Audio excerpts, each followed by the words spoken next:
Hey, this is Huey. I rant about some random things in politics, policy, and political science. I do have a PhD, which I don't make much use of except for video making and online tutoring. I need to talk about Marco Rubio a little bit. I was naive enough to think that he was a relatively less crazy moderating force in Trump's foreign policy circle. And God, I was so incredibly wrong. And it's not about his oversized shoes. I came across this speech he made at a conference with a bunch of European leaders 2 months ago, slightly before the war with Iran. Whoa, the guy was outright psychopathical. His speech was comparable to any Hegseth speech, if not crazier.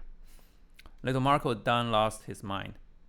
It is a path we have walked together before and hope to walk together again.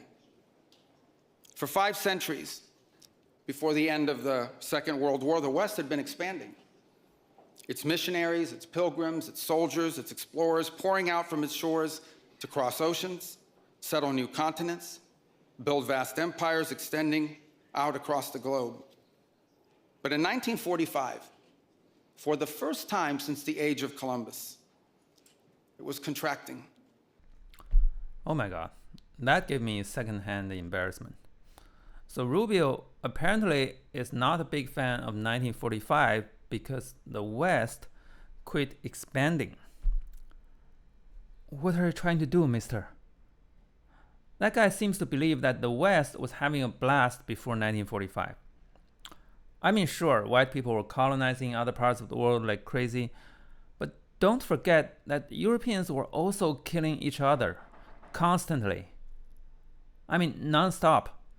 It was hard to find a day where European powers weren't invading each other, even before the 2 world wars. Just read a book, Marco. 1945 did change a lot of things, but the most direct consequence was that it saved white people from killing each other. In fact, before 1945, there was no such thing as the West. People started to use that term only after World War II because those countries started to become a bloc with a stable partnership. Before 1945, the so-called West was just a bunch of white Christian countries shooting at each other. So the decolonization after World War II was really a side product. It didn't happen because the Western countries suddenly developed a tender heart toward people of color. Nope. It was because their self-preservation required outlawing territorial expansion altogether. It constrained them, but also constrained other powers like Russia and China.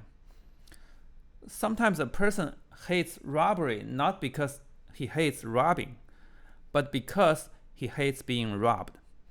But in order to not get robbed, he has to support legislation to outlaw robbery, which prevents himself from being robbed.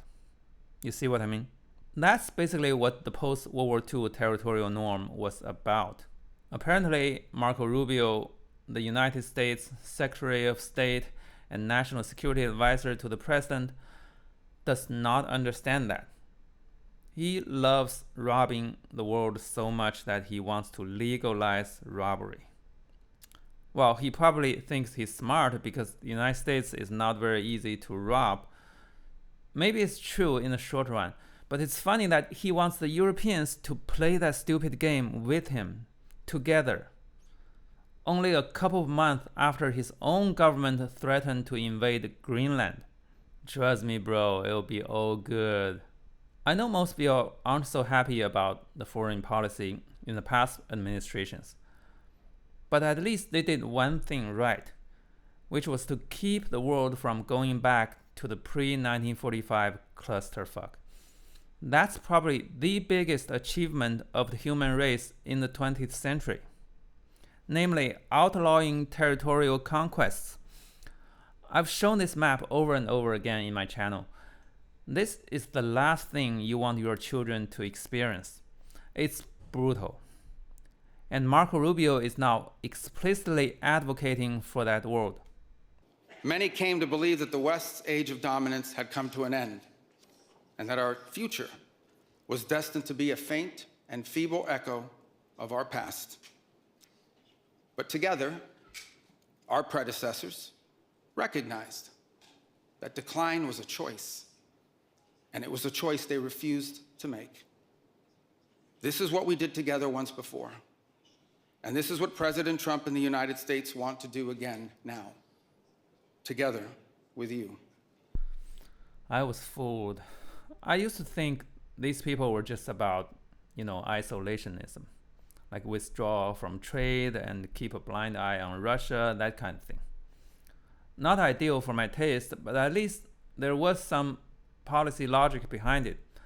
I even spent a lot of time debating against that isolationism. But it now turns out that it was a front. Isolationism was a front.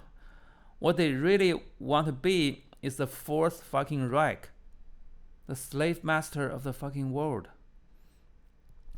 To put it in the context, that speech happened 2 weeks before the war with Iran started.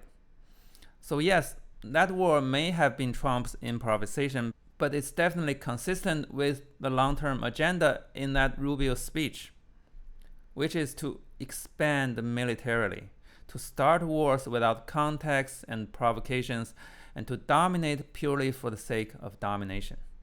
And by the way, they're also bringing back firing squads and gas chambers. This administration is not well. It's no longer just about corruption, racism, and authoritarianism. Their idea of being great again is to be the next Genghis Khan or something. They're out for blood. I guarantee some comments will say, fear-mongering, it's the liberals that are doing the violence. Well, bring it on. I'm happy to pull the numbers with you. But unlike some of you, I'm more focused on real assassinations, not those performed for the cameras.